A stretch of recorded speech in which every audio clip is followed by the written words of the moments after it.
There we are. Testing, 1, 2, 3. Yeah, testing, 1, 2, 3. Yeah, we're off. So, hello, welcome back to the Art of Business English. I have to start again, so I took my signs off. Welcome back to the Art of Business English. Andrew here again, and I'd like to welcome a very good friend of mine who I've known for many years, Chris Markovic, who is going to share with us today some really wonderful insights into the lessons that he's learnt while starting a business at the young age of 20. How are you doing, Chris? Very well, thanks, Andrew. Good to have you here, buddy. Now, we're here in lovely Perth, my hometown, and we're out in his wonderful garden. So it's lovely to be here. It's a very nice day for it too. Yeah, nice day for it. Now, buddy, so really, pleasure to have you here. Thanks for doing the interview. And I just was wondering, could you give us a little insight into a bit of your history, like a bit of background on where you all started? Yeah, so I started life in IT and telecommunications at a very young age. My father encouraged me to start working with computers from the age of 4. From 4? From Wow. 4. Yeah. So he was quite passionate about computing and invested a bit of money, much to the detest of my mother. At the time, it was quite an expensive amount of money to buy a Commodore VIC-20. A Commodore VIC-20? Yeah, so wow. the predecessor to the 64. Uh-huh. And he started to encourage us to learn to utilise it. And from the age of 4, I learned to effectively type before I hand wrote. Oh, okay. So I found it to be a fantastic instrument for me to learn on, and I knew from a very young age that I was going to have a career in IT. Okay. That's right. Is the wind going to be a problem? I think the background... Do you want to have a listen to it and just see if it's... No, it's fine. I think what you do is you can filter it out. Yeah, you can filter it out. That's cool. Just wanted to make sure, because yeah. it's obviously quite loud. That's right. I hope not. So you started at the ripe old age of 4, and you learnt to type before you could write. Before I could write, that's right. Yeah. And from there, I knew that I was going to be in the IT and telecommunications area in some way. I always had a dream of doing that. Uh-huh. So as I went through my late first decade of life and early teens, I started a lot more into software development and tinkering and programming. What did you start to program in? I was originally programming in BASIC, Uh-huh. and then I started to program in Pascal. Okay. Which is sort of an interim language to C, you could probably say. So think of it as a middle of the road between BASIC and C. Okay. It's pretty much the predecessor to C#, if you want to understand. Yeah, you've got any nerds out there. Yeah, the nerds. It'll be who would know. the predecessor was developed by the same people who developed C#. Okay. So I just used to develop in that, and when I reached about 18, 19, I started working for a company called CSC, which was a networking and telecommunications sort of business, ICT business, and we were doing network support and management in a rather physical way, where it involved people on site, people doing work with other people, and the internet was just starting to bustle. Yeah, what year was that? And this was in 98. 98, And I saw a gap in the market where I went, look, we could do something a little bit different here. Why do I need to go on site to solve a person's computer issues when I could remote control their computer, present their desktop to me, and effectively do that from remote? And so, in exploring this further, I looked at some of the financial models of where this business could go, looked at how we could deliver a computer solution, and I realised that there were also a number of companies out there that couldn't afford to have in-house IT people, or had IT people there that were not fully functional, not fully utilised for the size of business. Yeah. And then I looked at the UK, and I looked at that stage that the UK price for IT in the middle of the dot-com boom, as that started to sort of ramp up, was getting considerable. The salaries were quite high, in contrast to the salaries in Western Australia, which were about the same monetary value as a UK salary, but a third of the price from the exchange rate.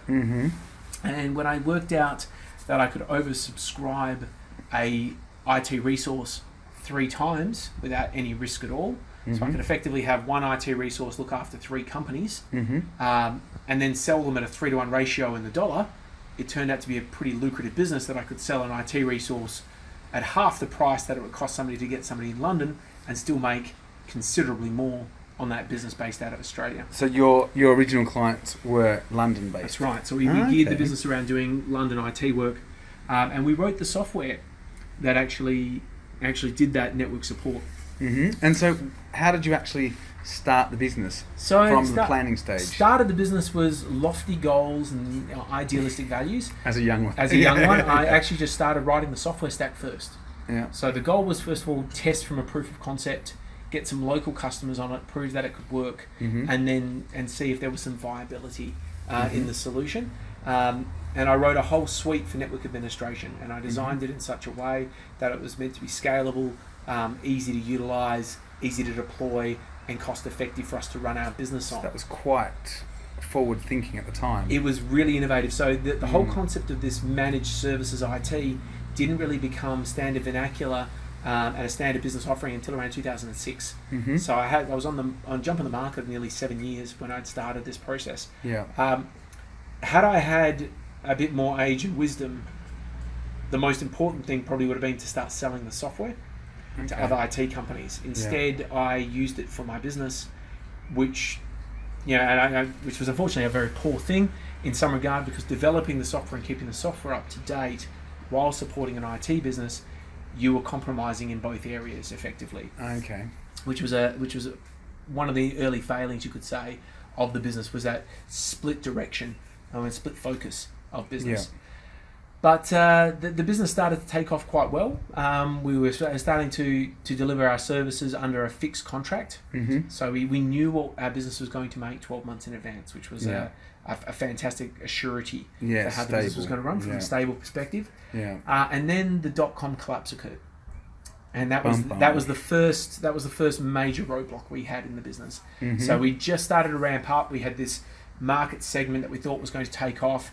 I had a team working with me that we were excited about, and that occurred, and that effectively disrupted the entire business model that we put in place. And largely because people in London were no longer willing to pay a large amount of money for IT resources that were now very, very available, because there was no high salaries for those people any longer. Yeah. So it didn't make a lot of sense to outsource to an Australian enterprise. Yeah. And we geared ourselves as an Australian sweatshop, really, because we felt that there was more regional camaraderie between English and Australian. You could have a good chat with them. There was good sporting history. There was good common interest that would enable cultural values where we were effectively a colony. So there is that level, whereas going through to the newer international outsourcers like Indians at the time, and then later on Filipinos, had different cultural aspects to their work ethic, and different levels of respect for the people doing the work on the other end of the phone. So we thought that was a better model doing it out of Australia. And it only required us to keep our staff working until 1:30 in the morning. So it was a later shift, which was still quite reasonable to do at that time period. Following on from that, we looked at the business and we actually had to reinvent ourselves. So that was our first major challenge. So you had to reinvent yourself after the .com bust? We did, because our target market was gone. That we're going after, and building the business as an international business. And we'd taken the business from being... So what I find interesting, if I can interrupt you, is that you started with an international perspective.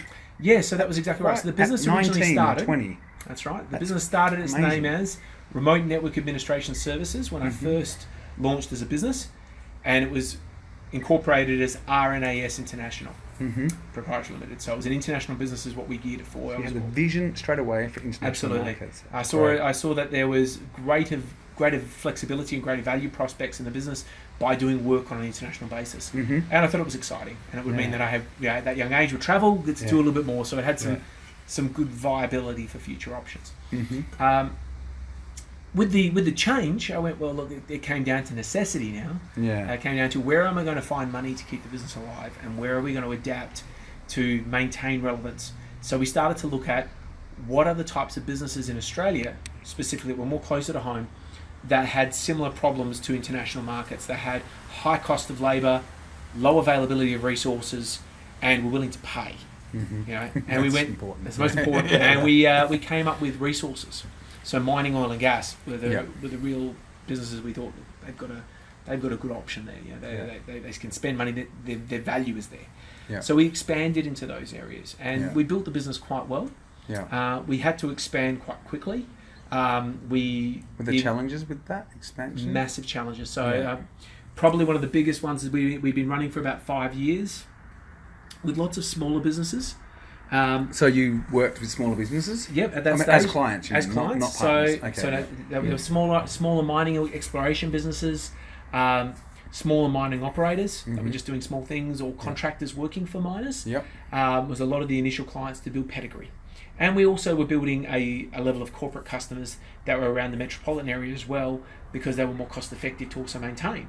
You didn't have to transmit people out and do things outside the state. Just pause that for a second. Yeah. Sorry. My It's all right. cat has gotten out. All right. Yeah. 1 second. Yeah, we're good. So we sort of explored. So a big transition that we had with the business. I'll just sort of restart again, and you can splice. Yeah. So one of the key transition or key difficulties we had restarting the business was with an early mining customer that started to expand.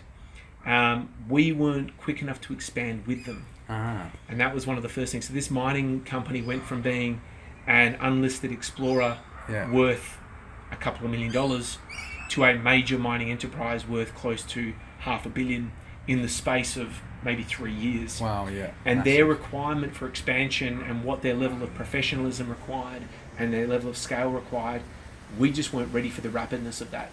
So we were doing everything there was to do with their IT, and they went from being, wanting what a mum and dad business wanted to what a BHP, Billiton International business wanted. Exactly. And we were unable to see that they wanted that. How did you not perceive that?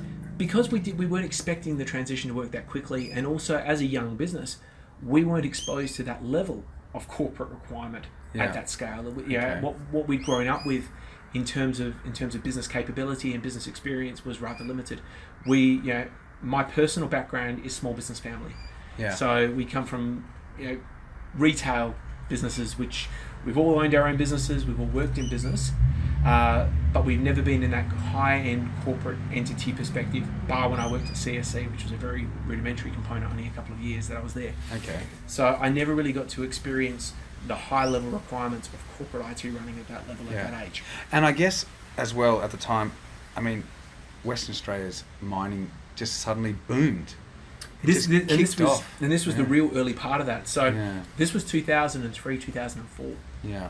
at this stage. So it hadn't really hit the real boom, but you could see it was coming. Yeah. So this was advent of mines that had been shut down and were on care and maintenance for like 10 years. Yeah. Out in Kambowda, Kalgoorlie, which is in our gold fields. Yeah, out in the desert. Out in the desert. Yeah. And now the entire town was dead. There was no one there, and this entire town came back to life Yeah. by this one operator starting. Yeah. And So we're talking thousands of jobs. yeah, just lucratively just went through the rooftop sort of stuff. Yeah. So it was a really big change. But on the back of that pedigree, even though we didn't manage to maintain that client, we've actually, after 17 years, we've actually got them back again. Oh, you did? Oh, yeah, great. so Great. it took a long time, but yeah, we did actually get them back again this year. Oh, fantastic. Congratulations. But the big transition for us was when we realised and that occurred. I realised very quickly that, one, I didn't have the right people in the business. Okay, yes. So it was the first thing. So having the right team around me who understood what the client needed and were able to fill in for me was a really big factor. Yeah. And getting them to be able to understand what the business needed and work with the business without active direction. They needed to be able to be semi-autonomous. Potentially come for a bit of guidance, but not actually be there and getting micromanaged on a day-by-day basis. They needed to be autonomous at that size of scale of business. So in a startup scenario, I would say the most important thing is having incredible people around you who also have the same vision. Okay. And get them in on the ground level, very, very important. I completely agree, and I hear that over and over again. But when you're a small business, how can you attract this talent? I mean, it's a challenge. So talent attraction is done through a few different areas, in my opinion. Yeah. You always need this. You need people to believe in your vision. Mm-hmm. So if you're doing something new and innovative, and it has market relevance, and it has high capacity for changing something, either changing wealth position for the people who are involved in that business at a high level, or changing the world, or changing something, improving other people's life, where people treat you as a cause, you're going to attract people who are interested in working for that business. Mm-hmm. If they believe in you, they have to believe in you, then they're passionate. Okay. You can convince them to be passionate, and then it becomes less about how much money you pay them and more about how the business rewards their life and what they get out of their life. That's the most important thing, is what you get out of your life when you're working for the business. We have a philosophy in the business that we've developed over time, which is you work to live. And it sounds a bit ridiculous. People have said it a lot of time, but you don't go to work because you just want to work. You go to work because you want to get an outcome that improves your life. So you're working to get the outcome of life. Okay. That's why most people do it. Yeah. And we want that to be what our staff get out of it. So we don't want to sit there and say that you come to work every day, 9 to 5, for your money, but we're going to slave drive you. You're here to work and you're here to make the business succeed. No, you're here because the business is going to enable you to get something better in your life. You're going to have a better life working for us than you will for somebody else. And how do you transmit that to them? So how we do that is we actually, first of all, become flexible. So the most important thing we find is understand our staff, understand their goals, understand what they're trying to accomplish, and then work with them to get that outcome. So we've had staff members over the 17, 18 years history of the business who wanted to work from the Cocos Islands, which is as an example. So it's an island that is basically 400 or 500 k's off the coast of Western Australia. Very isolated, very beautiful. Nothing to do but surf and snorkel and water ski all day. Yeah. Lovely life. Internet, they do. Thankfully, satellite internet is available and it's effective. And he was one of our top architects. And we trusted him as a software solution architect. And he was able to move himself out there, work remotely. We had trust in him that he would work. He had trust in us that we would support him in that process. And we still ended up, even though he worked less for us, because he wasn't full-time, he was sort of in a part-time capacity, but we ended up with a full brain whenever we needed it. Yeah. We ended up with that resource, who was a very valuable resource, when we needed him at a much more cost-effective rate, in some cases, than what it would have been to full-time employee. Yeah. And because of that, we retained the resource. Had I said, no, this isn't going to work for the business, we would have lost that resource. And there would have been many times over the 5 years that he's been out there that we would have missed out on his valuable knowledge to contribute to the business. Excellent. So there's good value in being able to be flexible with staff. Okay, that's the first point. That's the first point. Pay your people well, but money is not important. Really isn't. If it's important from a perspective that everybody needs to live, everybody needs to eat, everybody needs to feel valued and rewarded. But if there is reward in other areas of the business, the money is kind of irrelevant. If it comes down to being, I need money to come to work, they don't value anything else, which means the entire business's value of why they're there doesn't exist. It's really about that paycheck. And then you don't get staff loyalty, you don't get somebody who sees the vision. Nobody perceives the business beyond anything but a paycheck. Okay. So if anybody... When do you pay above market rate? Below market rate. Below market rate? Yeah, we are. And that's because needs. We're not out there to slave drive our people to produce profit. So we don't drive massive profits out of our business. Okay. We're not here to make millions and millions of dollars. We're here to make our lives as business owners as good as possible, while making our staff's lives as good as possible. Okay, that's really philosophy. and it needs to be that way, because if I'm expected to have a good quality of life, I need people underneath me who I trust who can run that business well. If I'm going to trust they run the business well, they've got to be engaged. If they're going to be engaged, they've got to believe what they're doing is valuable. They've got to believe what they're doing. They've got to believe they've got control to do what they're doing. So all of those things are worth more than just a paycheck. They've got to be invested. So it starts with give flexibility with everything they need. If they require time, you give it to them. If they need something, you give it to them. You don't ask questions. You don't debate it. You don't get disappointed with them. If they haven't got holiday pay, they haven't got enough leave accrued and they want to go on a holiday, you let them go. Yeah? Absolutely. And they pay that back tenfold. Absolutely. Yeah. They don't take advantage the of right people do not take advantage of a system. And you weed those ones out who are not the right people very, very quickly. Yeah, okay. And so there was a great book called Good to Great, which I'd recommend a lot of people read if they're starting a business, which talks about people sitting on the right seat on a bus. And I'm effectively regurgitating it, but there's a great premise around this, that you'll have people who have particular traits or particular skills or particular capabilities, and they should be sitting in their right place in the business where they're most effective. And you get them in their right place, and they help drive the bus further forward. Yeah. If they're in the wrong spot, they're hindering it. Okay. And if they can't move to a different spot, they're the wrong person, get them off the bus. Yeah. Replace them. Simple as that. Yeah. So you can be slow to hire and quick to fire. Yeah, I've heard that before. That one before, too, yeah. and it's so true. There is absolutely no doubt in that the longer you go on, the better you get at picking people. Mm-hmm. We still make mistakes today. People will spin a beautiful yarn and a beautiful story of what they're capable of doing. The trick is to not let them go too long if they're not performing. So what do you wait? 3 months? How long are you putting people on? 3 months is usually a limit. Yeah, we do put Yeah. people on probation for 6 months in Australia. Yeah. So a 6-month probationary period. But in 3 months, you. You usually know within 3 months. Yeah. Yeah. Yeah, absolutely.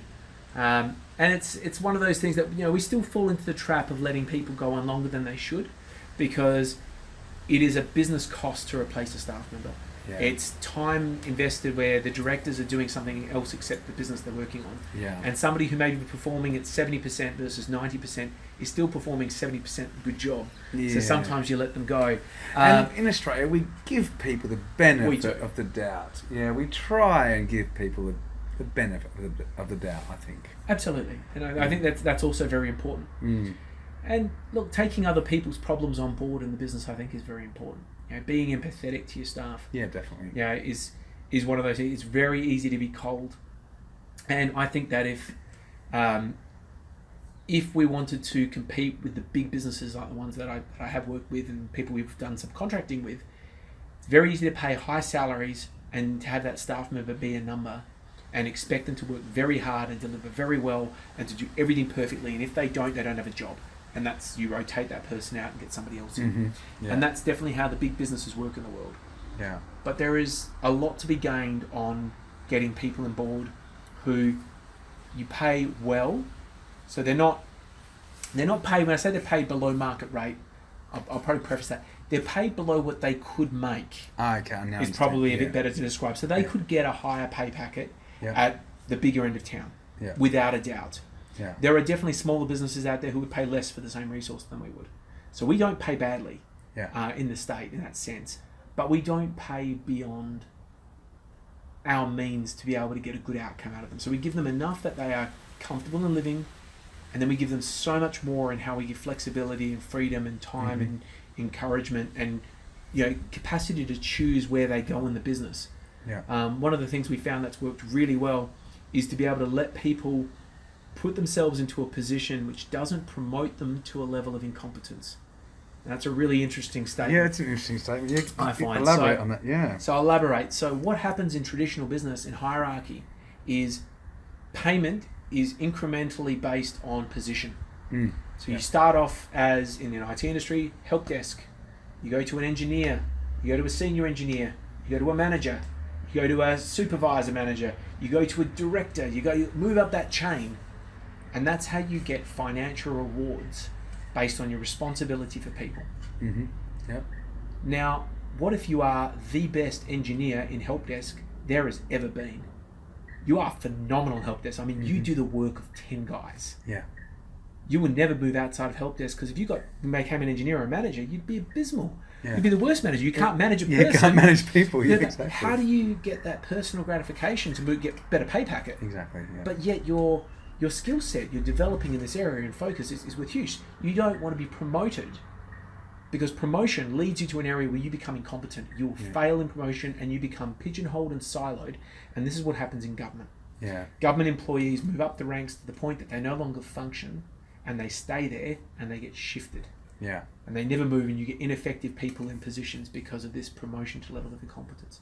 Okay. So I completely understand it. Okay. So we don't do that in our organisation, and we will. What's your philosophy then? What do you do? So we look at what they're providing in value. We let them guide a career path for them. So you allow them to choose their own objectives. Correct. So we work with them, and we speak frankly about it. We go, this is where the business is going, and this is where we're driving, and we want them to make sure that they can find something which aligns with the business.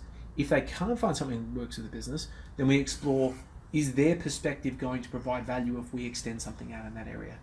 So we can let them drive a business sector if they will. So if you think or if that person thinks that they could develop business in a new area, you will absolutely pretty much allow them to go forth with that. If there is the capacity to do it in a way where it is not risking another area of the business and it's a good growth model, we're absolutely happy to explore that. Otherwise, we're happy to help them leave the business if it's not something that works with them on an open basis. So we've done this with many of our team. I've helped 4 guys start their own business. Huh. In parallel, so they've left us, started their own business. We've helped provide them services to start them up, their telephones, their internet, foundation structure, advice, mentorship through the process to help them get a business going. Have they come back and worked with you again? Actually, yes. That's That's great. That's been one of the things. So great. we've actually invested in one of the businesses that was started by one of our teams.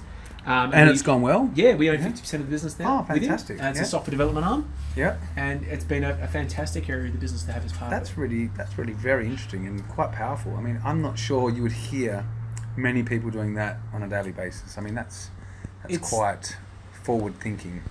Well, it's. I think it comes down to family business, and I mean, in family business, if you think about how it works when you have a hierarchical family structure, the grandparents found a business, their children develop and nurture it. Some of them don't fit into that business; they spin off their own. Yeah.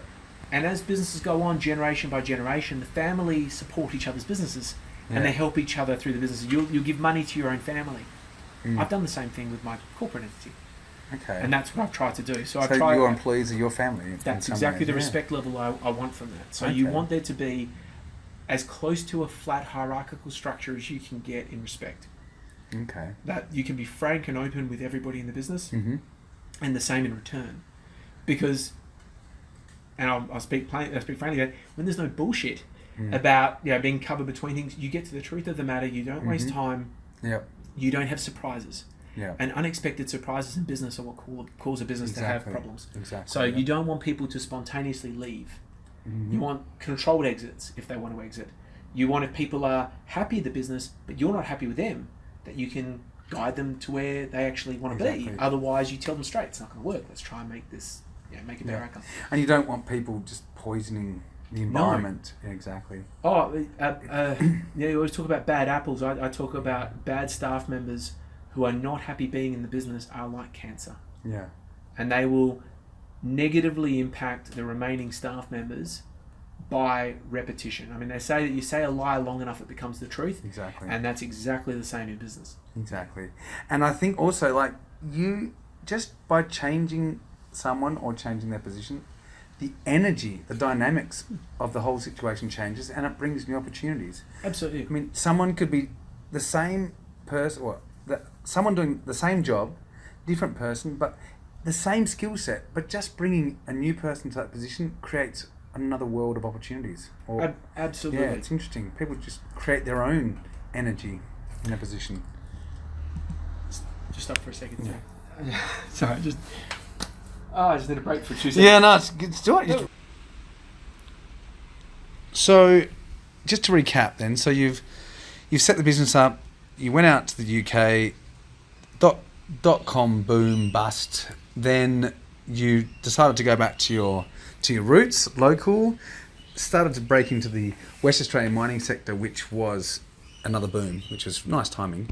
And then how did you grow the business from there, and what challenges did you have with that? So we grew the business largely word of mouth in Western Australia, which was best way to grow a business. Best way. I mean, it was always trusted advisor sort of mentality. So effectively, I was out there as primary salesperson, and it was through my networks, people I knew, friends I was making, contacts that had worked with me and trusted me would pass on and refer work, and through one unlikely resource, which was a gentleman who owned a carrier. Carrier? As a telecommunications carrier. Okay, yeah. Who I'd met a few times, introduced me to a mining company, which was an Indian conglomerate, one of the largest Indian conglomerates in the world. They had an Australian operation that they were expanding, and there was an opportunity to come in and take over their IT. It was the right time. They were dealing with a major organisation, one of the major IT companies, charging them a fortune, delivering very poor service, and we had a great opportunity to effectively sell them our solution. But it required a few things to work. There's always a catch. There was always a catch. There was a big gamble here. So we'd talked the talk beautifully to them. We'd convince them that we could do what we wanted. We'd come up with a pricing model that we could deliver it. It changed our business rather immensely in the fact that we were going from a 40-hour-a-week business, Monday to Friday, sort of 9 to 5 business, to a 7-day-a-week, 12-hour-a-day operation. So effectively doubling the operation in terms of our coverage hours. Yeah. So huge uplift in operational costs, huge uplift in professionalism, requirement for compliance, less basic IT work, more corporate IT work. So this was effectively that transition I talked about earlier that we had not yet made. Yeah. And this company was effectively telling us what we needed to do to make that transition and was giving us a contract if we could do it. Okay. On one condition. They really, really, really wanted to see the corporate premises that we ran from. Oh. Now, at this stage, we were a very lean business. We were running from a house. Now, this works well if you're a dot-com boomer, startup. This works really well in the modern world, in dot-com land. No one's going to judge you by where you run your startup from. But at the height of this mining sort of boom startup and corporate culture still reigning supreme in IT, they wanted to see a bricks and mortar business that had a beautiful office with a professional outfit, with reception staff, with their own data center, everything. They wanted to see something that we did not have. Yeah. This was... How many employees, if I can interrupt, how many employees at this time did you have? At this time, before we got the contract, we were very small. We had 5 staff. 5 staff. Wow, that is quite... And but you were playing with the big boys. We played with the big boys. And after this contract was awarded, because we fortunately were awarded it, we were 15 staff. Okay. So it was a fairly large... Boom, it tripled the business's resource capacity, and it more than quadrupled the resources of the revenue of the business. Yeah. So it was a major transition point for our business. Yeah. Challenges? Challenges were... Yeah. We found the most perfect premises that we needed for the business. Yeah. The bank would not loan me the money to buy the building, because unfortunately the building wasn't for rent, it was for purchase. Yeah. Wouldn't loan me the money to buy the building until they saw the signed contract from the client. But couldn't get the signed contract. Couldn't get the signed contract from the client until they came and saw the building. Yeah, okay. So this was a really stressful 3-month window where effectively we met the customer in October 2005 and the client went live in 1st of Feb 2006 and Christmas was in between and the bank was being very difficult. Yeah. And we managed to get it across the line by negotiating pre-settlement, pre-financial approval, early possession of the building to be able to walk the customer through with populating it with non-real staff. That's great. That's Or gold. I brought all my friends and family in and sat them at desks and convinced them that we were exactly what they needed. Yeah, that's gold. And then promptly shut the office down and everybody left. Yeah. Won the contract, deal started, and had they not paid their first invoice on time, I would have been insolvent. So we ran that business for that first period. That was a very big risk. Yeah, yeah. But we were very well rewarded on the basis of it. They paid their contract well. They were a client of mine up until their shutdown a year ago. Yeah.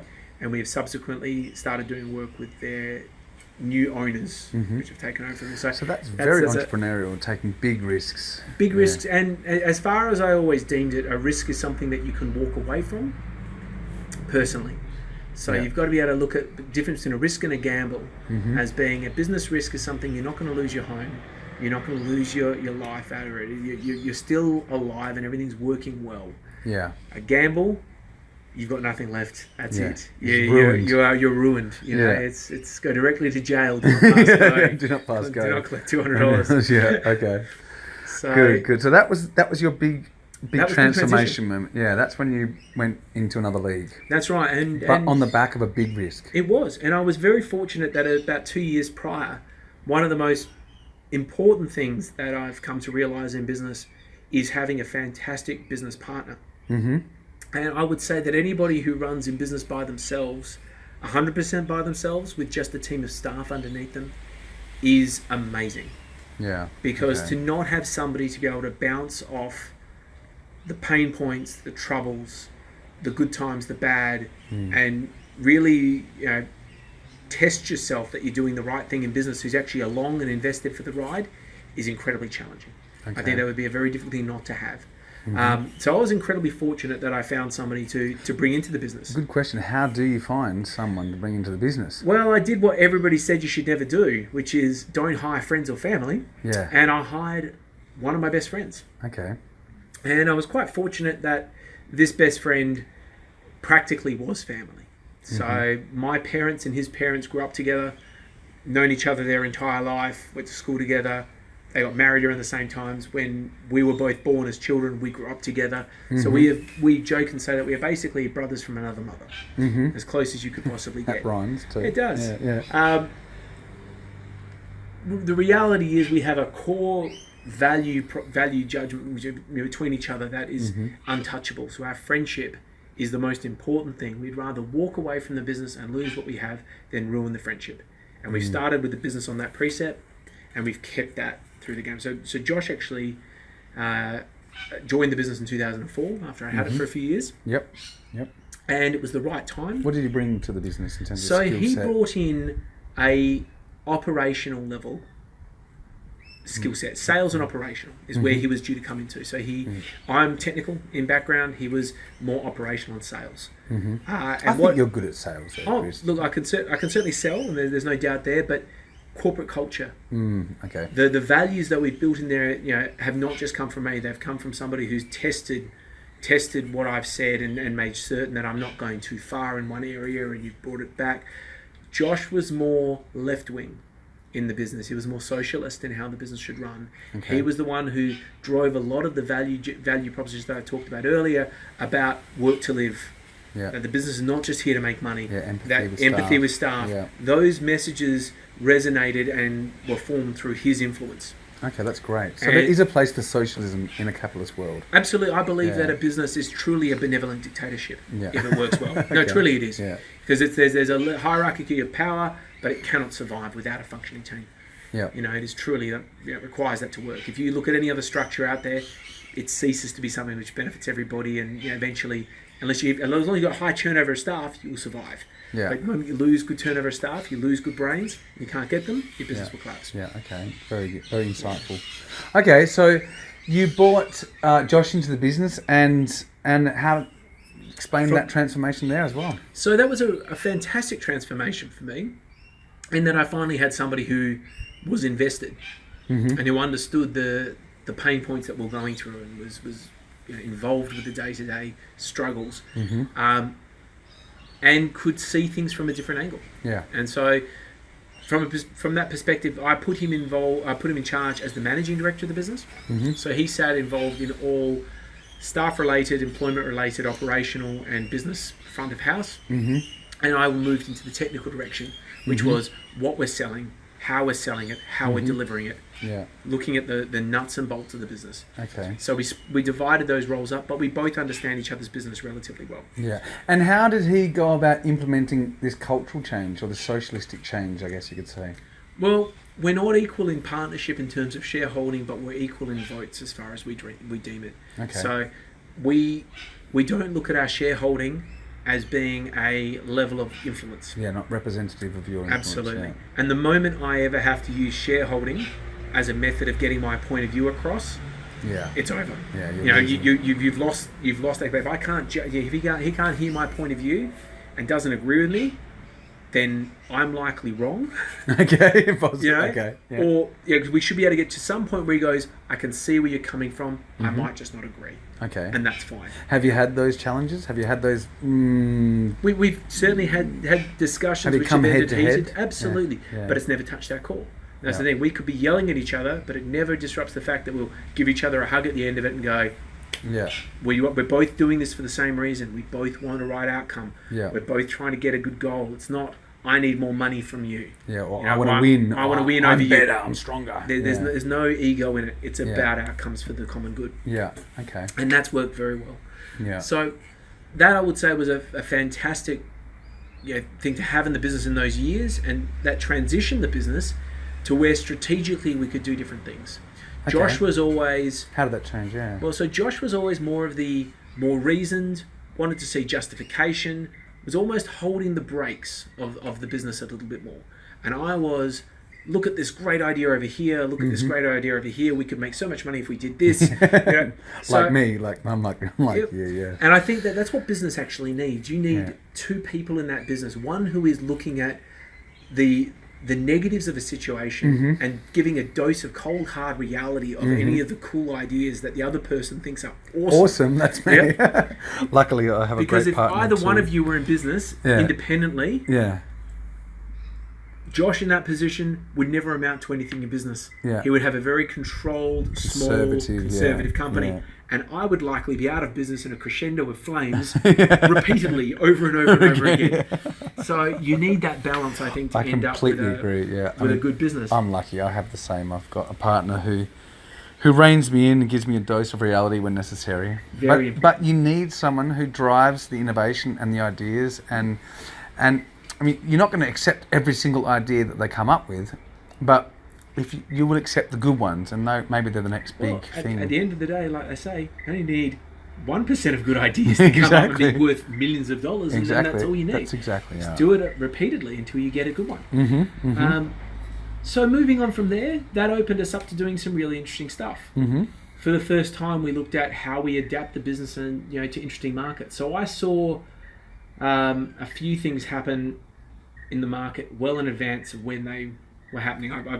I've been very good at doing this, picking the market. How do you do that? That's probably what everyone wants to know. So, key things of being able to pick a market is you have to be well read across a large number of topics. That's probably the most important thing. Is it's really more straightforward to understand what a market is doing when you can put together influencing factors from at the edges.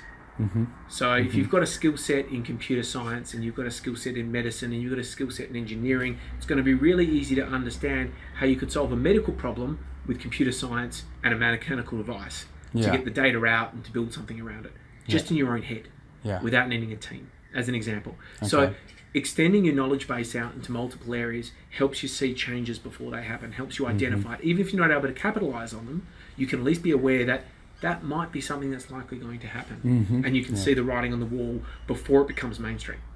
So I'm quite good at that. I'm a voracious reader who reads a large amount of similar materials across the science and the humanities spectrum. Excellent. So I find that has helped me identify the transitions of managed services in the ICT space, cloud, voice over IP, and subsequently unified communications, machine learning and automation. So we saw voice over IP being something that was going to capitalize and take over the market. This transition from analog to digital to IP voice. And it was very, very new at the time. No one was really doing very much with it. We started to utilize it around 2003. That's pretty really early. Yeah, it's early, and an associate who was the one who introduced me to that mining organization owned a voice over IP carrier that we were utilizing and integrating with. So they'd set up a voice over IP specializing in the mining sector. Unfortunately, they came across some hard times due to some bad operational management of the business. People. And an opportunity arose where we could take over the assets of that business, but we had to retain several of the customers and provide services for them. So we're taking on a whole pile of liability of delivery of service, but we were gaining a large amount of pre-built infrastructure and IP around a running carrier. And that was a very interesting opportunity, which Josh and I talked about at great length. But we saw the fact that our entire business model at the moment depended on underlying networks and telecommunication in order to operate. And if you're able to nest multiple services on your customer, you're able to make more of the value chain, more profitability, build a stickier business, build a greater value nest egg. So you're creating an environment for them. Correct. So we took over this carrier, put it on care and maintenance for a couple of years. We launched that as a wholly owned subsidiary called Arcom International. Realised we had an identity crisis and rebranded ourselves as R Group International. Arcom is? Arcom Remote Communications. International. We had remote network administration services. We also had RBox, which is our data center brand as well, cloud services, and we rebadged all that as our group. Around 2008. And we started delivering voice over IP and telecommunication services in line with our managed services to mining, oil and gas and corporates in the sector. So fitted in nicely. Fitted in nicely. This is when the mining boom really started to kick in. Which is quite ironic because in 2008 was when most things went really pear-shaped for a lot of organisations. I mean, Around the world, and around the yeah, world. I mean, yeah. I remember in Spain, 2008 was the beginning of the end. Yeah. But here in Western Australia, We were insulated. We Yeah. had a large amount of project work, undervalued resources, and there was huge investment. I mean, in some ways, we didn't capitalise on it as well as we could have because we again were naive of what was actually happening. yeah, Now we've gone through it. Same thing happening again, which it's actually starting to right now. We're already able to go, how do we capitalise on this better? What can we do to take advantage of this? so there's a new cycle of Oh wealth. yes, absolutely. Yeah, Starting okay. right now in Western Australia. Okay. So it's taken a good 10 years. So if people want to invest now in Australia, it's a good time. It's a very good time. Yeah. Oh, the mining sector is starting to pick up heavily. Yeah. Yeah. How many years did it die down for? From 2013 until 2017.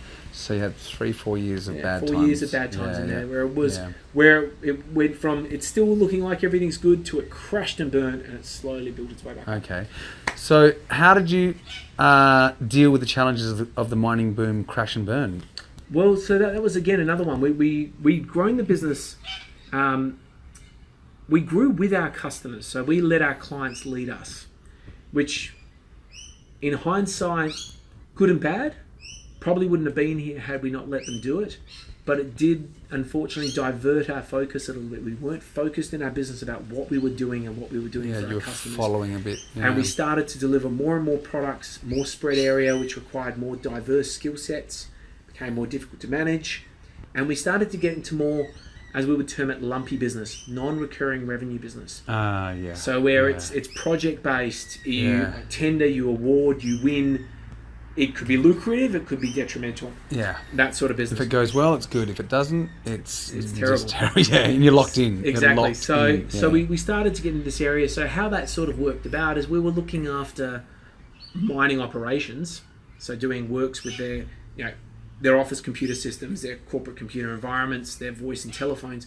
And as the mining boom started to occur, human resources was a really, really tight business. Getting good people, retaining them, was expensive. Mm-hmm. They got to the point at the height of it where they were putting in golf courses and putting in cinemas In mines? in mine sites Oh, God. to retain people, working on rosters which were just more like a holiday than actually a work roster, just to get people to go to this mining company instead of this mining company. Okay. Yeah. And the salaries were just exorbitant. Yeah. It was absolutely impossible not to make money at that time period. Yeah. Yet you saw this situation where they would go, as the boom was working, or starting to climb up, we need to expand what we offer these people. And so they started to come to companies like us. Yeah. And then we've got these villages where everyone would stay, and the guys aren't satisfied with just a little bit of free-to-air television. No. They now want Foxtel, they now want movies on demand. So Foxtel is the equivalent of yes, satellite TV. Sky TV Yeah, Sky or, TV something or like that, yeah. Canal Plus. Yeah, exactly. Yeah. Yeah, so one of the mainstream satellite pay TV providers. Yeah. Um, In high-speed internet. Yes, they're wanting, Yeah. well, high-speed internet wasn't viable because there's nothing out there. Yeah, exactly. But they're wanting internet, and they're wanting telephones, and they're wanting Yeah. telephones in their rooms, Yeah. as opposed to in common areas, and Yeah. all of this sort of stuff. And so we went from an area where traditionally a mining company might spend $20,000 on putting IT equipment in a mining village to spending $2 to $3 million Yeah. in setting these villages up. Wow. Yeah. And we were at that position where we were able to capitalize on that. yeah. And we decided to build our own IP. We saw what was happening in the market, and having a software development back-end environment for our own systems in the past, having an IP voice knowledge from the transition from analog to digital in voice, we looked at television and we went, why are we all doing this with analog cables and analog Yeah. services? Yeah. We could be doing this all over IP, and we've Yeah. got the skill set to manage it. Yeah. So we designed and built and deployed our own IP television systems. And where did you get the providers from? Oh, so we actually negotiated directly with all the cable TV providers for content. Nice. And we Yeah. managed to negotiate directly with the movie houses out of the US for movie content, which we're one of only 2 or 3 companies in Australia who can do that at the moment. Okay. Excellent. So which is yeah. fantastic. Yeah. So we extended that business into that space, started delivering those services out there, and started to deliver additional services on the back of that, like signage.